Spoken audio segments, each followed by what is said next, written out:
안녕하세요. 그림 읽어주는 수사 프란치스코 수사입니다.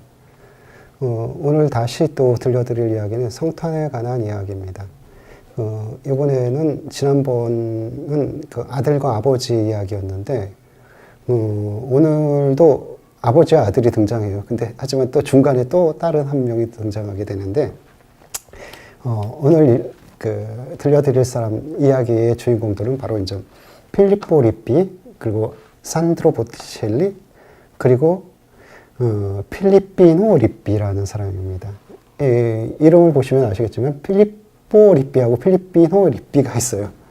왜 그러냐면 필리포 립비의 아들이 필리피노 립비예요. 근데 이름이 비슷한데 왜 그러냐면 그 필리포의 그 애칭이라 그럴까, 축소형 애칭으로 불릴 때 필리피노라 그러거든요. 그래서 아마 그 아버지의 이름 필리포를 따와가지고 필리피노라고 그랬던 것 같아요. 그리고 이 가운데 산드로 보티첼리는 너무나 잘 알려진 작가라 그래서 따로 설명이 필요 없을 것 같지만 그래도 조금 추가한다면 진짜 이름은 그 원래 이름은 알렉산드로 디 마리아노 디 바니 필리페이라는 이름을 가지고 있어요. 좀 길어요. 근데 애칭을 이걸 줄여가지고 그 알렉산드로의 애칭이 산드로거든요. 그다음 아마 보티첼리라는 이름이 또 다시 붙었는데 이 보티첼리에 대한 왜 보티첼리가 되는지 정확한 이유를 못 찾아봤어요 아직. 어쨌든 이 세 명은 어떤 관계가 있냐면 필리포 립비의 그 산드로 그 보티첼리가 아마 필리포 립비의 제자였지 않을까라는 그런 추정을 갖고 있고, 역사적인 그 자료가 조금 부족해서 어떤 학자는 필리포 립비의 제자다, 아니다라는 작가도 학자들도 있고요. 근데 그림 작업으로 봐서는 아마 필리포 립비의 영향을 적어도 제자가 아니더라도 영향을 받지 않았나라는 생각이 들고요. 그 다음에 필리피노 립비는 누구냐면 필리포 립비의 아들이기도 하지만 제자이기도 하고요.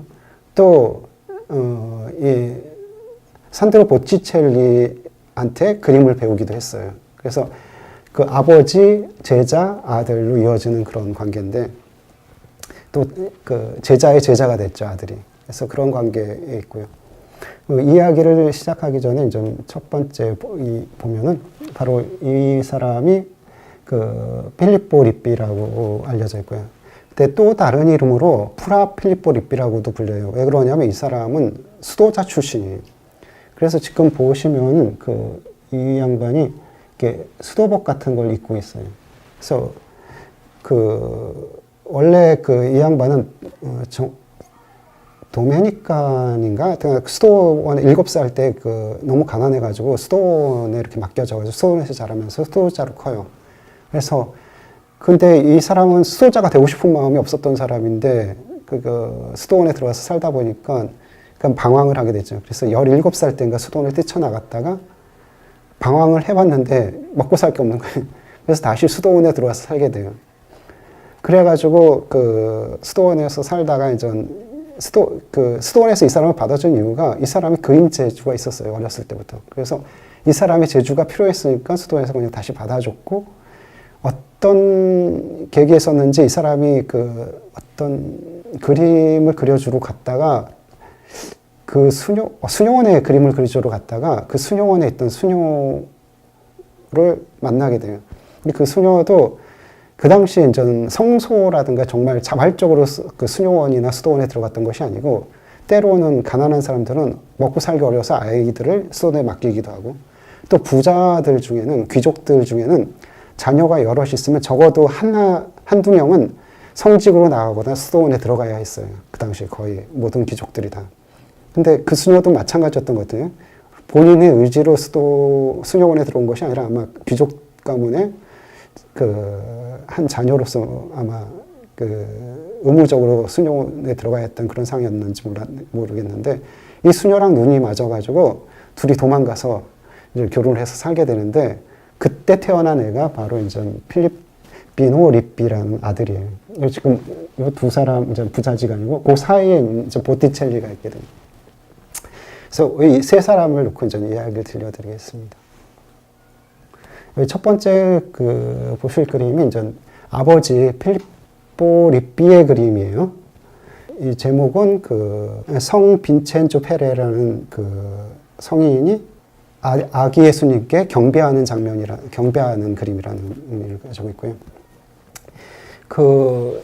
아마 요 산 빈첸조라는 이 성인인데 아마 도메니코 수도자였던 것 같아요. 도메니코 수도자였고, 이 수도복을 봐서 도메니코 수도자였고, 제가 얼핏 듣기로는, 이 성인이 시성식을 기념해서 아마 이 그림을 바쳤던 것 같은데, 정확한 건 아니고요. 그래서 이 성인이 등장하고, 또 한 명의 성인은 뭐냐면, 그 당시에 많은 사랑을 받던, 대중적인 사랑을 받던 성 조르조라는 거의 전설 속의 성인이고요. 그 다음에 성모님이 보이고 아기 예수님, 그 다음에 성 요셉이 보이고 있어요. 또 한 뒤에 목동들이 이렇게 앉아서 기도하는 모습, 경배하는 모습, 또 음악을 연주하는 모습이 있고요. 더 멀리에 보면은 천사들이 하늘에서 경배를 하고 있고요. 이런 그 다음에 또 낡은 오두막 같은 집들이 보이고, 그 다음에 먼 풍경들이 보여요. 이런 그런 모습들, 특히 성모님의 모습이라든가, 그런 이 풍경들의 모습은 또 바로 다시 제자였던 보티첼리에게서 나타나요. 이 필리포 립비의 가장 유명한 그림인데, 다음 그림이 이 그림인데, 이거는 우피치 미술관에 있어요. 또 하나 보여드릴 그림이 바로 이 그림인데, 이것도 우피치 미술관에 있고요. 마찬가지로 보시면 성모님의 어떤 우아한 모습은 보티첼리의 비너스라든가 프리마베라라든가 그런 곳에서 이렇게 등장하게 되는데, 아마 이 인물들의 어떤 우아함이라든가 이런 옷자락의 모습이라든가 그런 것들이 상당히 많이 보티첼리에게 영향을 주고 있다는 게 느껴지는 게, 지금 다른 그림을 제가 집어넣지 않았는데, 이 성모님의 모습에서 보면은 이 옷자락의 어떤 느낌이라든가 그런 것들이 보티첼리나 어떤 필리포 립비나 어떤 그런 비슷한 느낌을 주고 있다는 것이, 그래서 그런 영향을 받고 있다는 것이 느껴지고요. 또한 이제 보티첼리의 그림인데, 이 그림은 방금 보셨던 필리포 립비의 오두막이 다시 등장해요. 그래서 여기에 보면은 필리포 립비의 오두막 대신에 조금 더 추가된 게 이런 허물어진 담벼락, 그 다음에 바위가 보이고, 그 다음에 성요셉이 보이고, 성모님이 보이고, 그 다음에 인물들이 쭉 보여요. 이거는 사망 경배, 3명의 동방 박사들이 와서 경배하는 장면을 그렸는데, 사실 제목은 동방 박사의 경배인데, 실제 내용은 거의 뭐라 그럴까, 현실 속의 어떤 그런 모티브를 따오고 있거든요. 왜 그러냐면, 그 뒤에 보이는 어떤 그런 풍경들은 굉장히 이렇게 무슨 허물어진 어떤 그런 낭만적인 그런 무슨 성곽이라고 할까? 아니, 궁전의 어떤 그런 모습들도 보이고요. 그 다음에 무너진 한편에 오두막이 쳐 있어서 안에서 사건이 벌어지고 있거든요. 저 멀리 어떤 풍경들이 보이고요. 근데 이 그림은 지금 전체적인 구도가 삼각형으로 돼 있어가지고 정점에 예수님과 성모님 위로 이렇게 하늘에서 내려오는 빛이 보이고요. 이 전체적인 구도는 사실 이 앞에 나와 있는 큰 인물들이 뭐라 그럴까, 어떤 보여주고자 하는 어떤 주요 내용이고, 사실은 이건 뒤에 부분은 장식적인 내용인 것 같아요. 왜 그러냐면, 이 그림에 등장하는 1번, 2번, 4번, 그게 쭉 먹여놓은 숫자들은 실제 인물들이에요. 그 당시, 이 동시대에, 보티첼리가 살았던 시대에 주요 인물들을 다 집어넣고 있는데, 아마 나머지 인물들은 아마 밝혀지지 않았을 뿐이지 아마 그 시대의 유력자들이었을 거라고 판단돼요. 그래서 이 인물 중에 조금 짚고 넘어가야 될 인물들이 몇 명이 있는데, 여기서부터 이제 인물들을 조금씩 살펴보면요. 11명의 인물이 나오는데 이 중에 한 서너 명만 좀 살펴봐야 될 것 같아요. 첫 번째 나오는 인물이 이제 로렌조 망류라고 그래가지고 이 인물이에요. 1번. 그 메디치 가문 사람인데 대 로렌조라고 불리기도 하고요. 그래서 이 사람은 이제 메디치 가문의 부흥을 일으켰던 사람이고요. 그 다음에 두 번째 인물이 5번 이 사람 코즈모라는 사람인데 메디치 가문을 일으켰던 메디치 가문이 역사의 피렌체 역사의 주인공으로 나오게 했던 인물이고요. 그 다음에 메디치 이 코즈모의 아들인 피에로라는 사람이고요. 그 다음에 또 하나 이제 중요한 인물이 7번에 이제 어딨나? 여기 있네. 7번에 여기 줄리아노라는 사람이에요. 줄리아노 데 메디치. 요 줄리아노와 이 로렌조 메디치 저기는 형제간이에요. 그 다음에 또 하나 보일 사람이 이제 11번에 바로 보티첼리 자신이. 그래서 조금 보면 바로 이 코지모 첫 번째 메디치를 일으켰던 장본인, 그 다음에 이 두 번째가 그 아들 피에로, 그 다음에 세 번째 그 아들의 이 사람 피에로의 아들들인 이 로렌조와 줄리아노, 이렇게 두 사람이 있고요. 그 다음에 또 하나는 바로 이 그림을 그린 보티첼리 본인 자신이에요.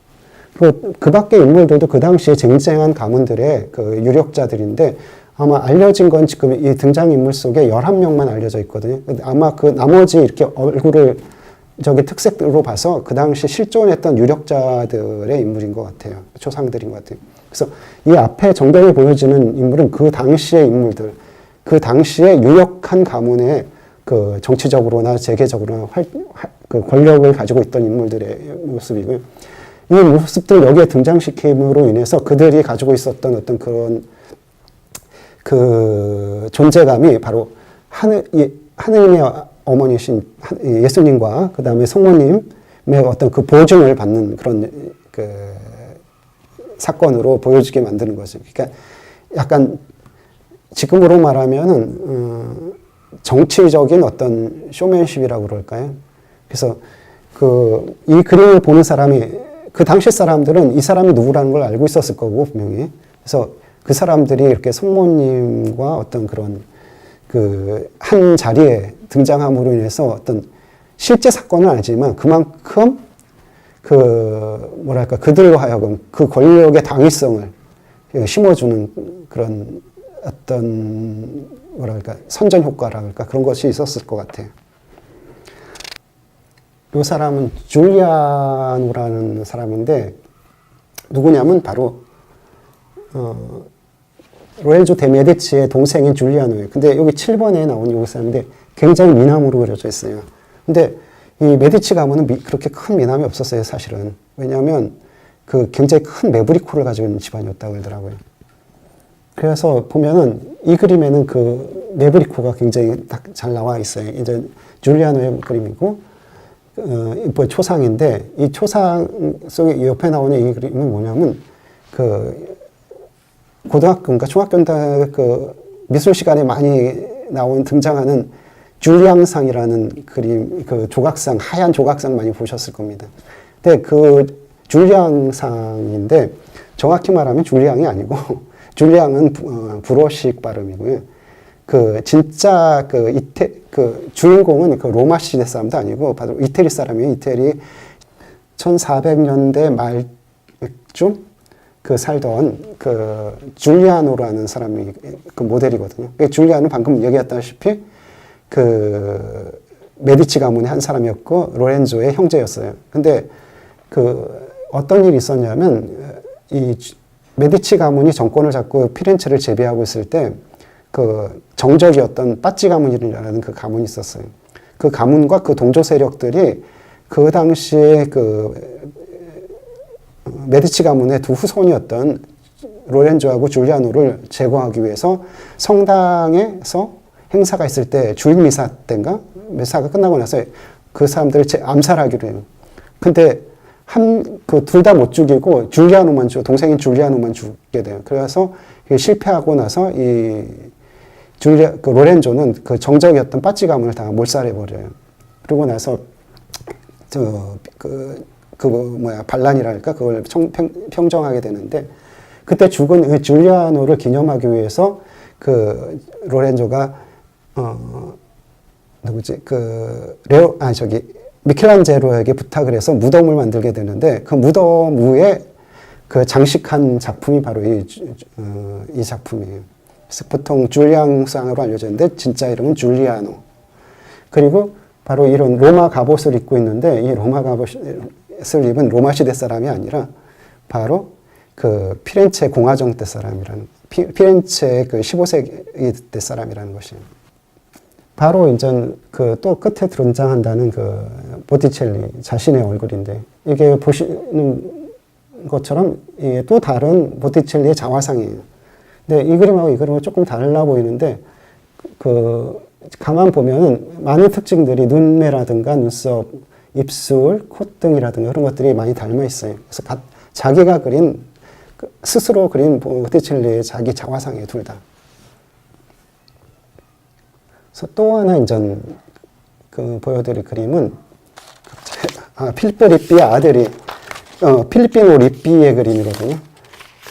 필리피노의 아들인 필리포 리삐가 이제 똑같은 주제로 그림을 그리게 되는데, 위에 그림하고 바로 이 그림의 영향을 받고 있어요. 그래서 이 그림의 이제 보티첼리의 영향을 받고, 바로 이건 1475년에 그려졌죠. 근데 이 그림은 1496년에 그렸어요. 그 그림의 영향을 받고 그린 그림이에요. 그래서 어떤 이미지가 되냐면, 바로 똑같은 어떤 그런 앞에 군상이 있고, 그 다음에 가운데 성모님이 있어서 이렇게 이 삼각형 구도를 이루고 있고요. 뒤에 똑같이 허물어진 벽 위에 초가지, 움막이 있고요. 그 뒤 위로 원경이 펼쳐져 있는데, 이런 것들이 똑같은 구도를 가지고 있어요.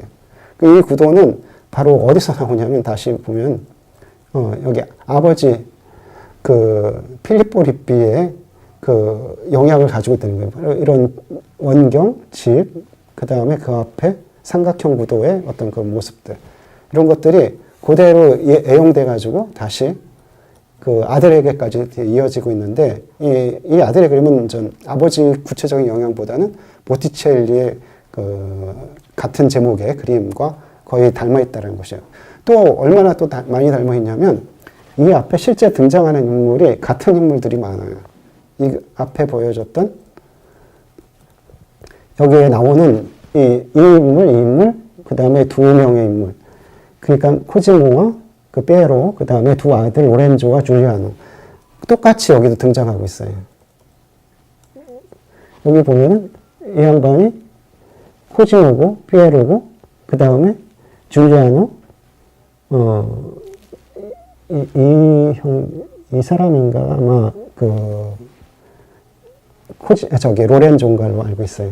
그래서 이렇게 같은 하나의 장면을 이루고 있는데, 여기는 조금 더 화려해졌어요. 이렇게 왕관, 그러니까 메디치 가문의 사람들이 실제 왕족은 아니었지만 거의 왕가던 그런 역할을 했거든요. 그래서 왕관을 쓰고 있다가 자신을 낮추기 위해서, 예수님 앞에 낮추기 위해서 왕관을 벗는 장면이라든가, 그리고 그 앞에 이제 할아버지, 아버지, 아들들이 손자들이 이렇게 딱 3대가 이렇게 성모님 앞에 모여서 실제 어떤 그런 연관성은 없지만 하나의 사건 속에서 다시 등장한다는 것이. 그래서 보면 여기 지금 이 등장하는 사람도 실제 있던 인물이고, 그 밖에 다른 사람들도 아마 실제로 등장했던 인물이었던 걸 알고 있어요.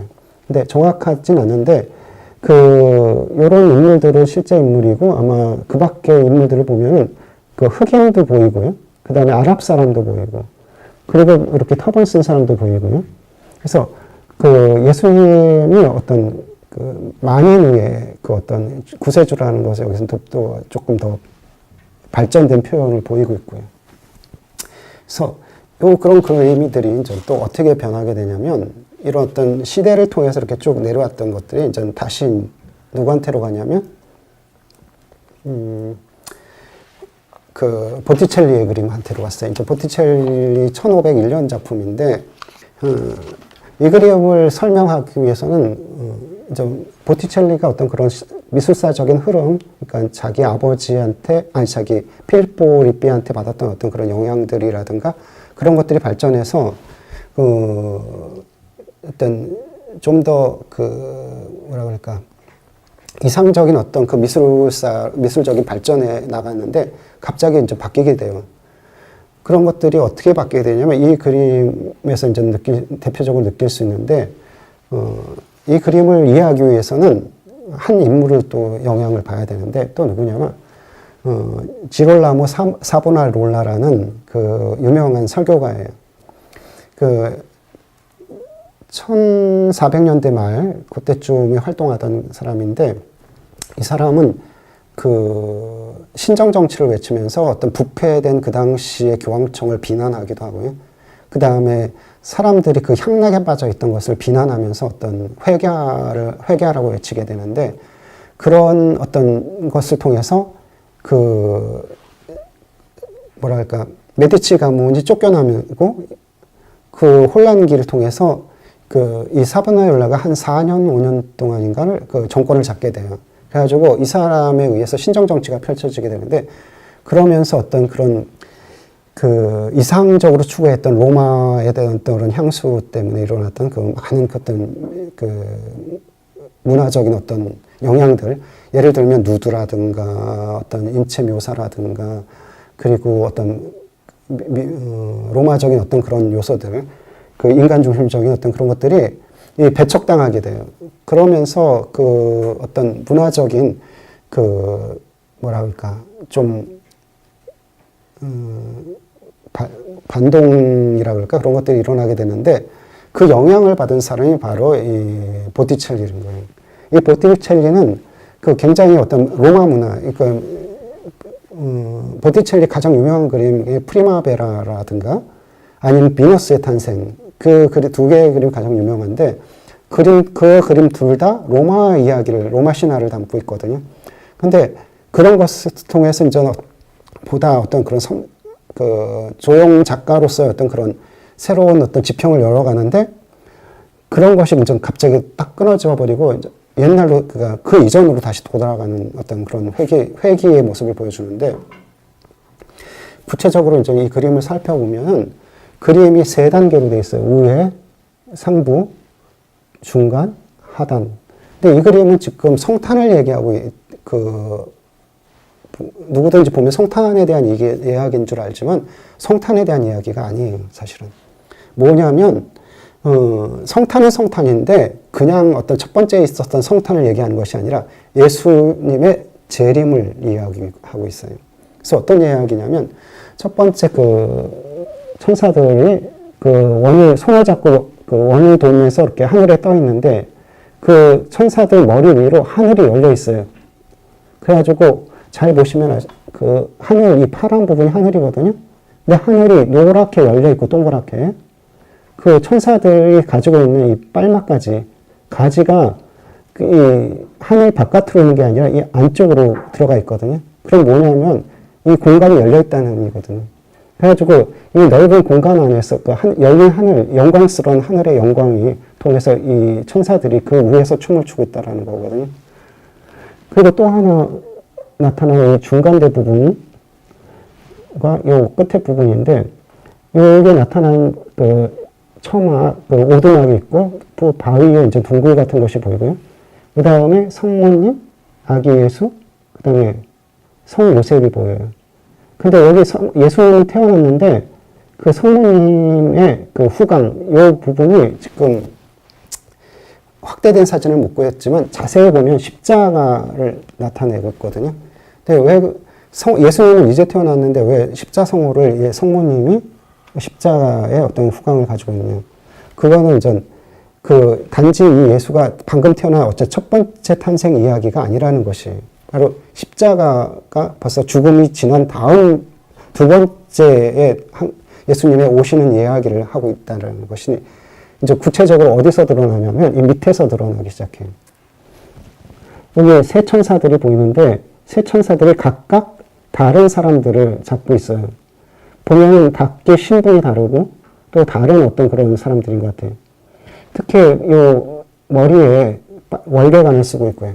그 천사가 한 명씩 끌어안고 이 사람들을 구원하게 되는 장면인데 여기 보시면 여기 천사가 아니고 악마들이 보여요. 여기. 악마들이 그 창에 찔리기도 하고 막 땅속으로 들어가기도 하고 그런 모습들이 보이는데 이런 모습들은 뭐냐면 초기의 어떤 그런 모습이 아니, 초기 첫 번째 성탄의 이야기에서는 등장할 수 없는 이야기거든요. 이 이야기는 뭐냐면 예수님이 십자가를 지고 승리한 다음의 이야기거든요. 그 다음에 악마들을 물리쳤다라는 얘기가 나오거든요. 근데 그 이야기가 지금 벌써 성탄에 등장하는 건 벌써 이 이야기는 성탄 이야기가 아니라는 것이죠. 그 두 번째가 또 이렇게 나타나고 있고요. 또 가운데 여기를 더 살펴보시면 이 구원에 대한 이야기를 어떻게 풀어가고 있냐면 이 하얀 옷, 빨간 옷, 파란 옷, 녹색 옷 이렇게 세 천사가 보이는데 갑자기 왜 지붕 위에 세 천사가 나타났을까라는 거예요. 근데 이 사람들은 구원된 사람들이고 이 구원된 사람들은 이제 나중에 하늘로 올라가게 되는데 이 구원의 어떤 그런 결정적인 열쇠가 뭐냐면 신망의 흰색은 바로 믿음을 의미하고 빨간색은 사랑, 자비 그 다음에 녹색은 신망의 어떤 그런 신앙의 그 삼덕, 신앙 삼덕의 향주 삼덕의 그걸 통해서 벌써 구원으로 나갈 거라는 어떤 희망을 얘기하고 있고 요게 세 명의 상왕이 보이고 있는데 이 천사와 같이 함께 있어요. 근데 이 상왕들은 왕관을 쓴 게 아니라 월계관을 쓰고 있어요. 풀립으로 된 월계관. 그리고 또한 여기 양쪽에 있는 천사, 이쪽에 있는 천사도 목동들을 데리고 왔는데 이 목동들에게도 그 월계관을 씌워두고 있거든요. 그리고 또 성모님이나 이 등장인물들이 다른 그림에서처럼 화려한 어떤 장식을 하고 있질 않아요. 이 어떤 검소하다고 할 수, 지금 색깔이 굉장히 화려해서 그 화려한 어떤 의상을 입다고 생각하지만 실제 가만 살펴보면 장식을 전혀 하고 있질 않아요. 그럼으로 인해서 어떤 그 뭐랄까 그 세속에 대한 어떤 그 염세적인 어떤 그런 시각을 좀 가지고 있고요. 그것이 바로 어디서 또 등장하게 되냐면 요 위에 라틴어 부분인데 요 부분은 원래 그림에 나오지 않았다 그래요. 이렇게 뒤로 접혀져 있었다 그래요. 그래서 이 부분이 뒤로 접혀져 있었는데 나중에 그 사람들이 이걸 발견하고 이렇게 오히려 펴가지고 이렇게 붙여놓은 거거든요. 그래서 이 내용은 뭐냐면 바로 사보나로라가 주로 그 설교할 때 썼던 요한묵시록의 그 두 귀절들이라 그래요. 그래서 이 전체 내용이 보면 지금 성탄을 보여주고 있지만 성탄이 아니라 바로 그 사보나로라를 통해서 그 추구했던 하느님 나라에 대한 어떤 그 뭐랄까 염세적이긴 하지만 어떤 새로운 희망에 대한 어떤 그런 이야기를 그 성탄 이야기를 통해서 들려주고 있고요. 그래서 어떤 전체적인 어떤 그런 그 풍경이라든가 어떤 모티브들 이런 그 초가집이라든가 그런 것들은 바로 그 전 세대에 왔던 그런 어떤 그 영향 받아서 그런 도구들을 이용해서 그림을 그려내고 있어요. 그럼에도 불구하고 전에 담고 있던 이런 이야기들이 아니라 이런 등장인물들이 어떤 그 세속적인 어떤 그런 권력가들의 이야기가 아니라 그 사보나로라가 주장했던 새로운 그 하느님이 통치하는 그런 나라에 대한 희망을 가지고 있다는 것이에요. 이 그림에서. 그래서 그 하나의 어떤 그 작품들은 시대를 담기도 하고요. 서로 시대의 어떤 그런 이상을 넘기도 하고 또 시대가 보여줬던 어떤 그런 어려움들이라든가 그런 것들도 다 담기도 하고요. 또한 그 선대 작가들이나 후대 작가들 사이의 어떤 교류감들이 그것을 표현하는 방법에 따라서 그 시대를 어떻게 또 해석해내느냐의 어떤 그런 모습을 또 새롭게 읽을 수 있고요. 또 이렇게 보티첼리처럼 그 시대 그 1400년대 그 역동의 시대에 그 살았던 그 시대를 통해서 새로운 어떤 비록 조형가로서 어떤 퇴보되었지만 영적으로는 어떤 새로운 이상을 추구하고 담아낼 수 있었던 것은 바로 그런 것들이 아닐까 생각이 듭니다.